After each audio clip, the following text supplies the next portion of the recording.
Que Dios los bendiga, hermanos.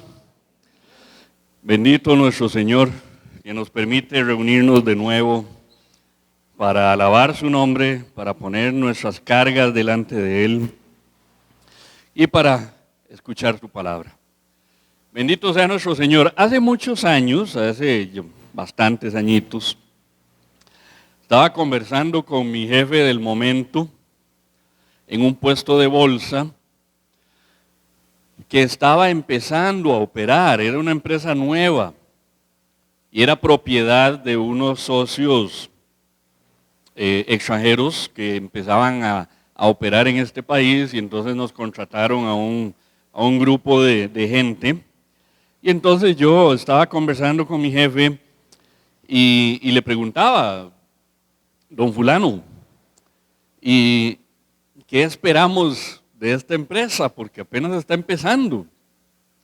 Y entonces él me decía: mire Walter, estamos en una empresa que va para grande.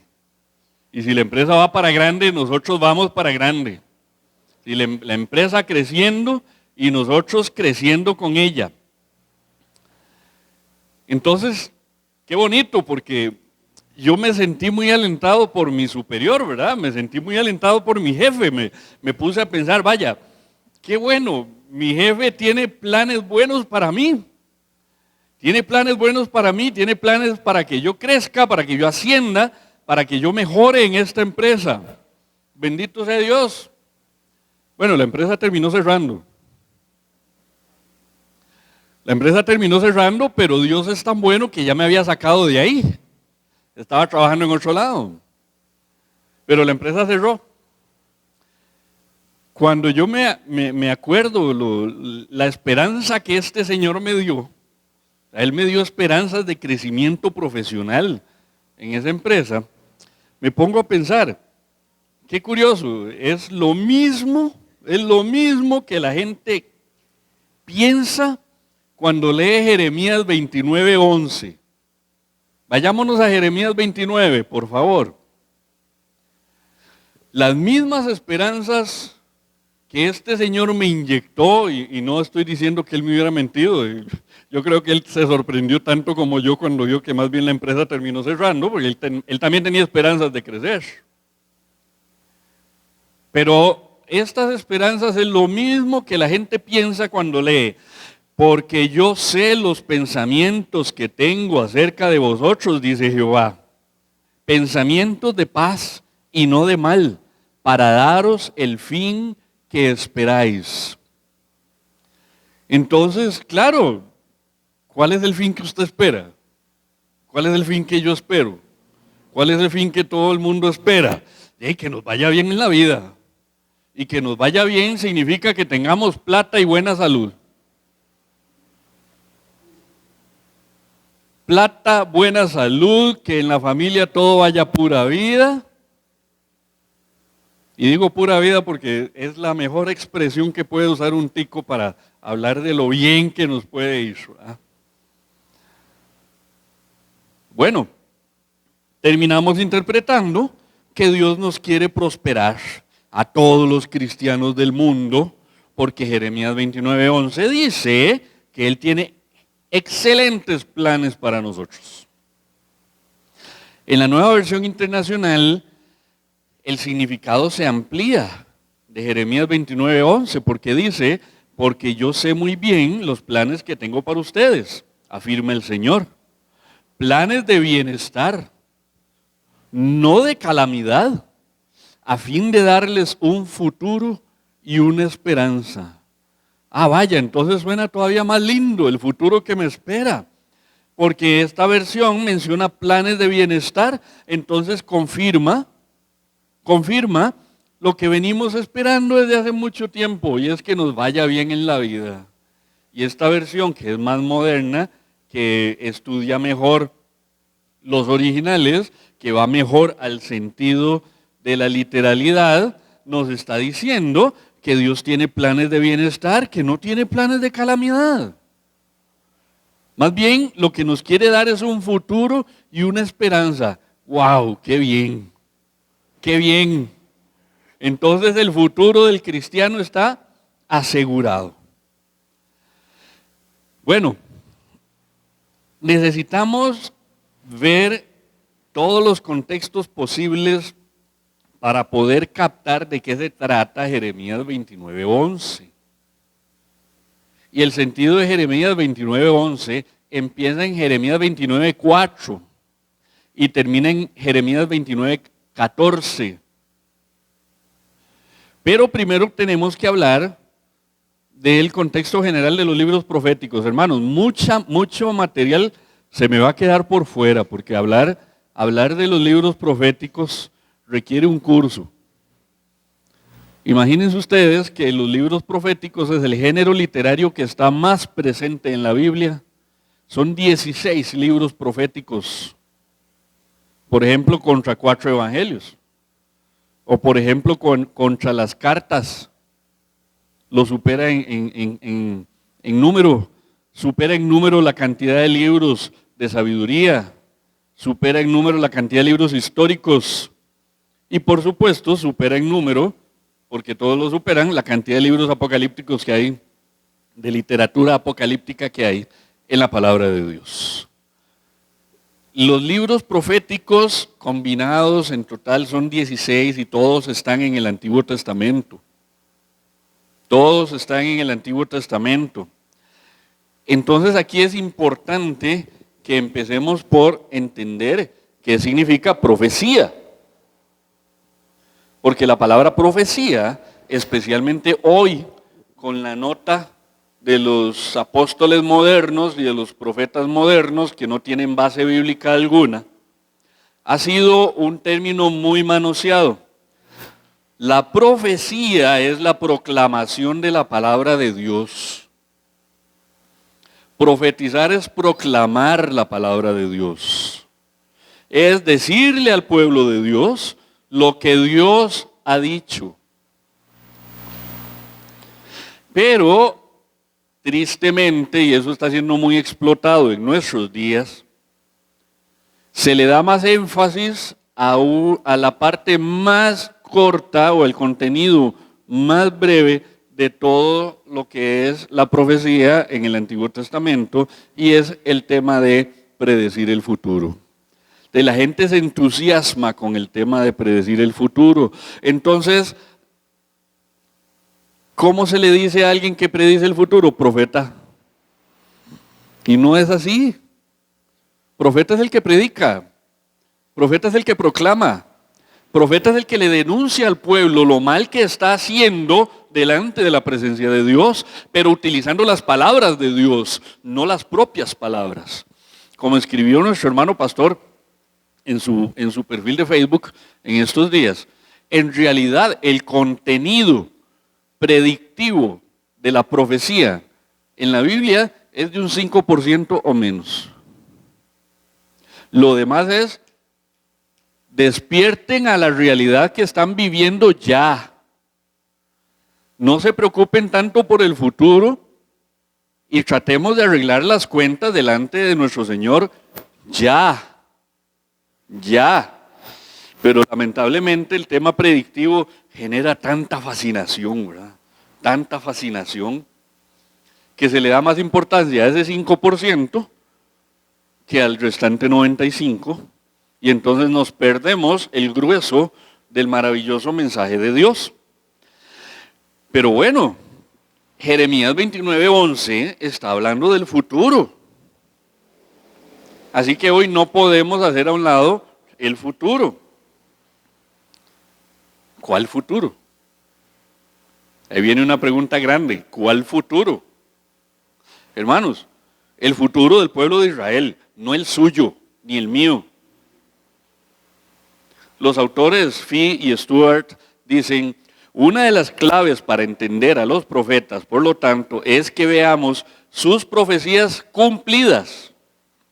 Debemos volver atrás a épocas que para ellos eran futuras, pero que para nosotros son pasadas. Y Jeremías cuando dice, yo sé los pensamientos que tengo acerca de vosotros, dice Jehová, pensamientos de paz y no de mal, para daros el fin que esperáis. Está hablando del futuro de Israel, pero ese futuro ya pasó, entonces es nuestro pasado. Porque Jeremías le está profetizando al pueblo de Israel. Entonces se nos presenta un dilema. En los libros proféticos en particular nos enfrentamos a un dilema. ¿Qué le escribió el profeta al pueblo de Israel y qué le escribió a la iglesia? Y hermanos, aquí se nos cae el primer estereotipo. Los profetas le escribieron a Israel, no le escribieron a la iglesia. ¿A cuál iglesia le iban a escribir si no había iglesia? En cambio, Juan, cuando está escribiendo el Apocalipsis y habla del futuro, le está escribiendo a la iglesia, no al pueblo de Israel. Porque ya la iglesia está. Bueno, ok. Entonces, hagamos el colocho más grande. Ya tenemos el dilema. Ahora tenemos un problema. Entonces, ¿para qué están los libros proféticos ahí? Entonces resulta que de los libros proféticos no podemos aprender nada porque los libros proféticos se escribieron para Israel. No nos vayamos al otro extremo. Si el Espíritu Santo ubicó los libros proféticos en la palabra de Dios, es porque en ellos tenemos principios que podemos extraer para aplicarlos hoy día. El problema es recibir la literalidad de lo que la palabra dice y no establecer cuál es el principio que está contenido en esa palabra que nos sirve en el siglo XXI. Es el proceso, hermanos, el proceso de predicar, el proceso de enseñar la Biblia, lleva 3 pasos fundamentales que lamentablemente uno nota que no existen en muchos predicadores que uno escucha por ahí. ¿Cuáles son esos pasos? Bueno, primero, interpretar la palabra de Dios para ver qué fue lo que quiso decir en aquel momento.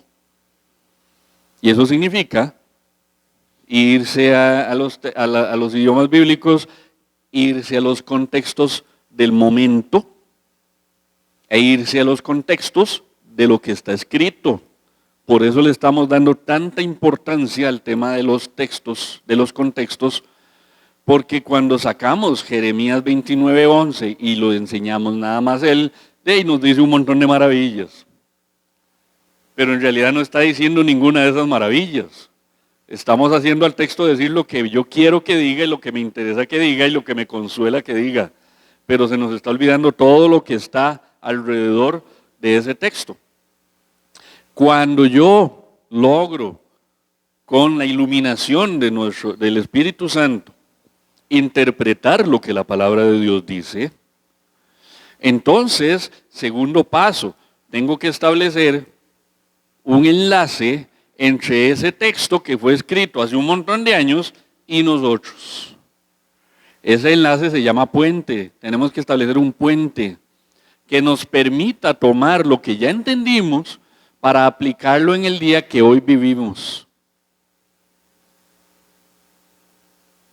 Entonces tenemos la interpretación en su momento, tenemos el puente y tenemos la aplicación en el día de hoy. Por eso, hermanos, la interpretación no puede cambiar, pero la aplicación sí. Porque no es lo mismo que hablemos de aplicar la palabra de Dios en el siglo XXI, en el año 2021, que por ejemplo, mi papá, cuando aceptó al Señor Jesucristo, hace 40 y pico de años, era otro momento social, era otro momento mundial, otras eran las circunstancias, otros eran los problemas. No es lo mismo pensar en aplicar la palabra de Dios en tiempos de internet, cuando tenemos sobredosis de información, a los años 60, cuando escasamente el televisor estaba empezando apenas a llegar a las casas. Y teníamos que ver las noticias con 2 o 3, 4 días de atraso. No nos podíamos dar cuenta, porque no llegaban inmediatamente. No es lo mismo aplicar la palabra de Dios en el año 2021, cuando las series de televisión, las películas de cine se hacen, se distribuyen y ya están traducidas al español. Cuando yo crecía, hace 50 años, para que una serie de televisión llegara a poder pasarse en Canal 7, en español, tenían que pasar por lo menos bajito 2 años. Mientras se daba todo el proceso de traducción y doblaje, especialmente en Colombia y México. Hoy en día ya no, es casi instantáneo el proceso. La interpretación debería ser la misma, sí, debe ser la misma porque el texto es el mismo y las herramientas, muchas son las mismas, pero la aplicación es la que va a cambiar y eso es lo que nosotros necesitamos aprender a hacer. Entonces, claro que podemos aprender muchas cosas del libro de los libros proféticos, pero no tomando la literalidad de los mensajes, sino extrayendo los principios que en esos mensajes existen para el cristiano del siglo XXI. Entonces, pregunta final, cuando leemos, porque yo sé los pensamientos que tengo acerca de vosotros, dice Jehová, pensamientos de paz y no de mal, para daros el bien que esperáis. Entonces, ese texto tan hermoso no se refiere a nosotros. Correcto, no se refiere a nosotros. No se refiere a nosotros. Se refiere a Israel. Pero, y este pero lo quiero hacer bien duro, pero el texto contiene un principio aplicable para la iglesia del día de hoy. Contiene un principio hermoso.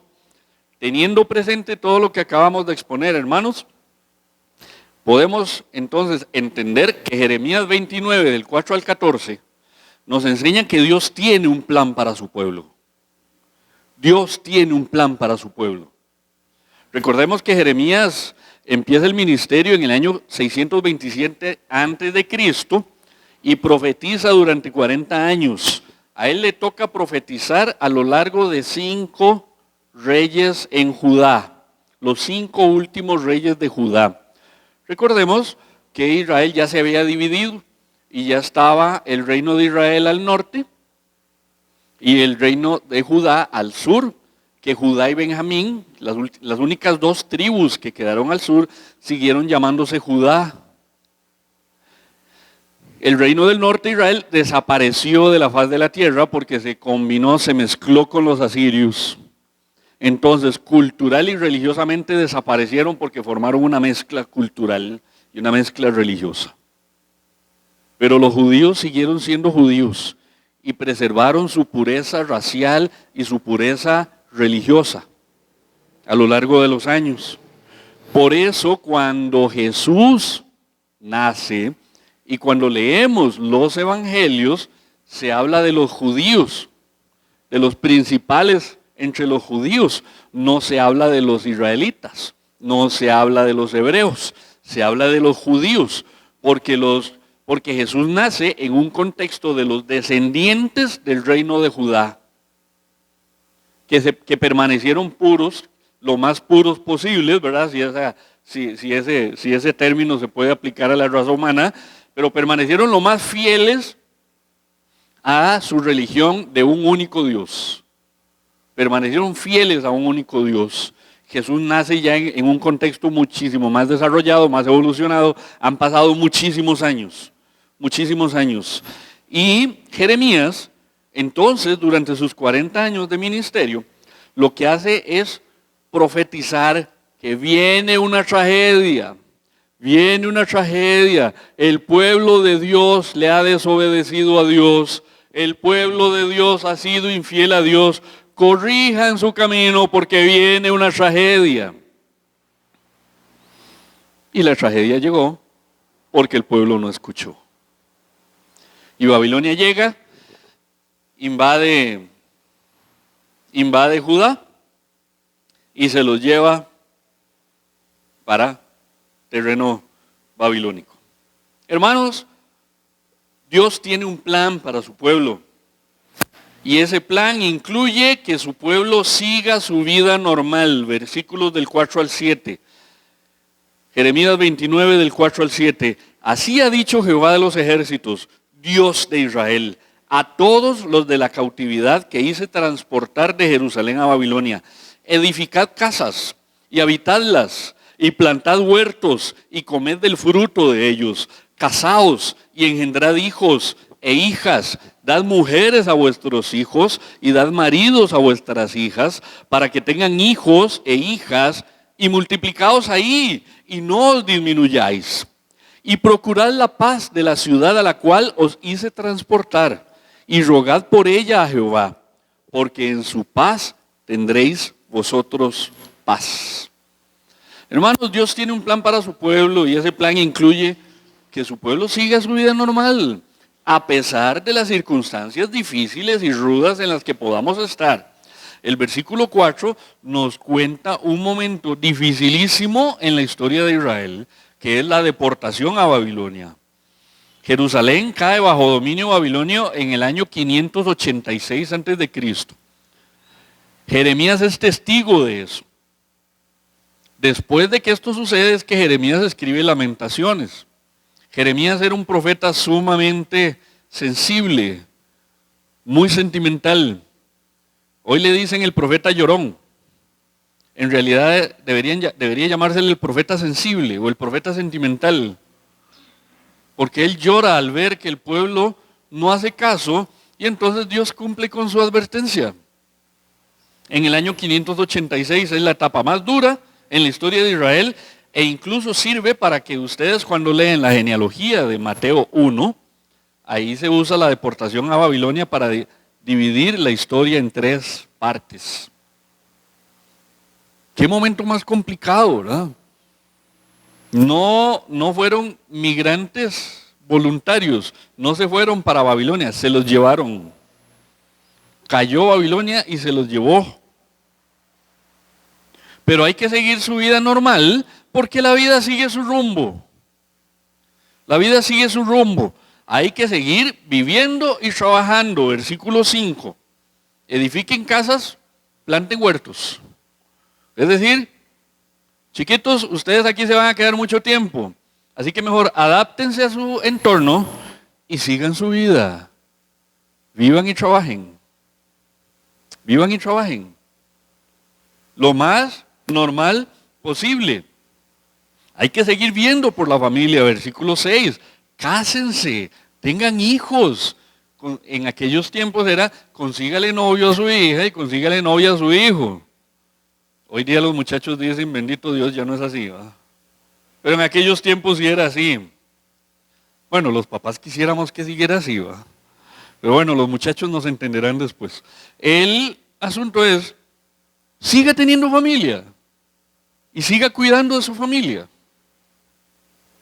Y además, lo más duro, hay que velar por el lugar donde se está. El versículo 7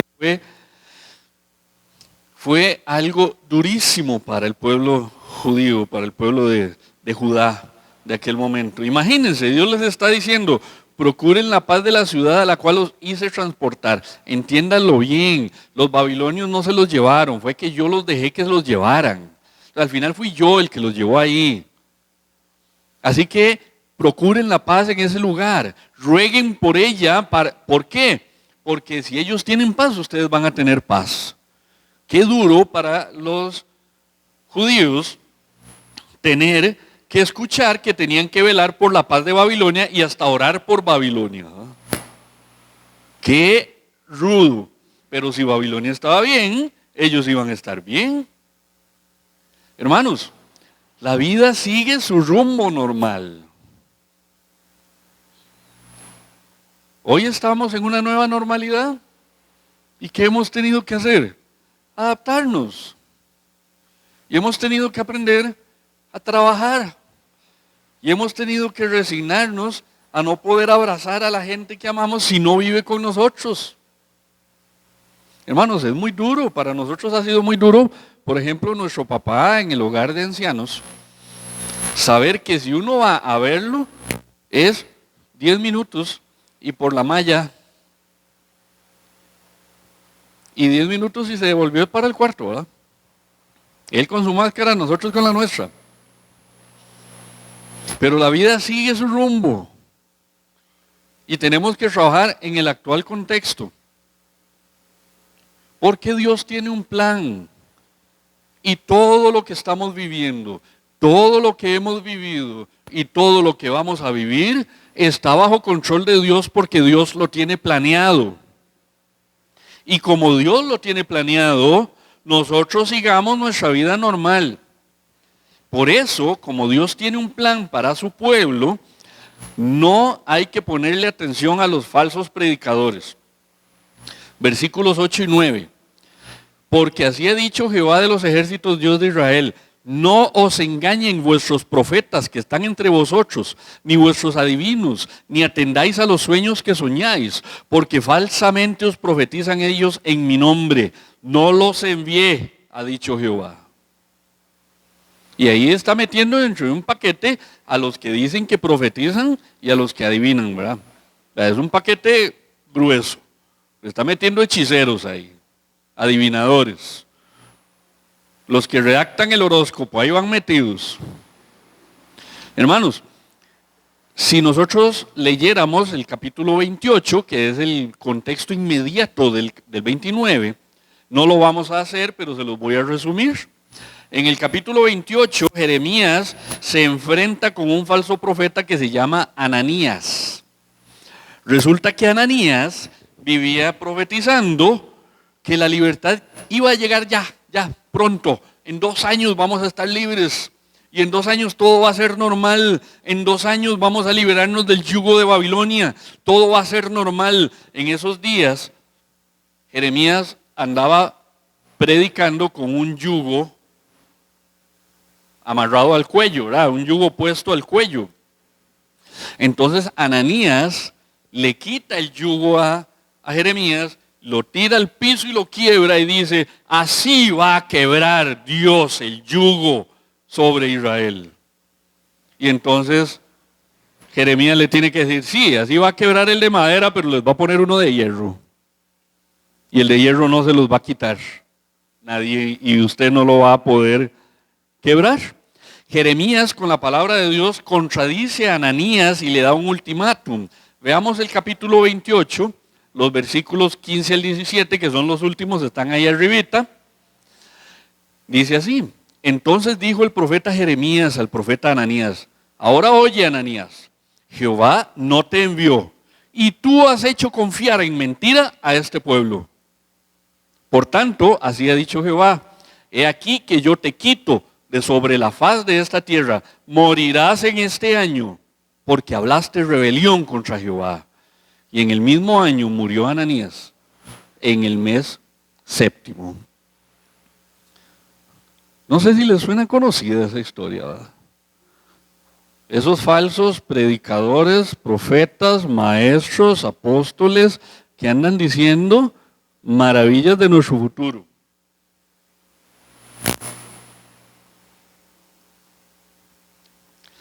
En el siglo XIX, al final del siglo XIX, hubo un movimiento llamado Nuevo Pensamiento.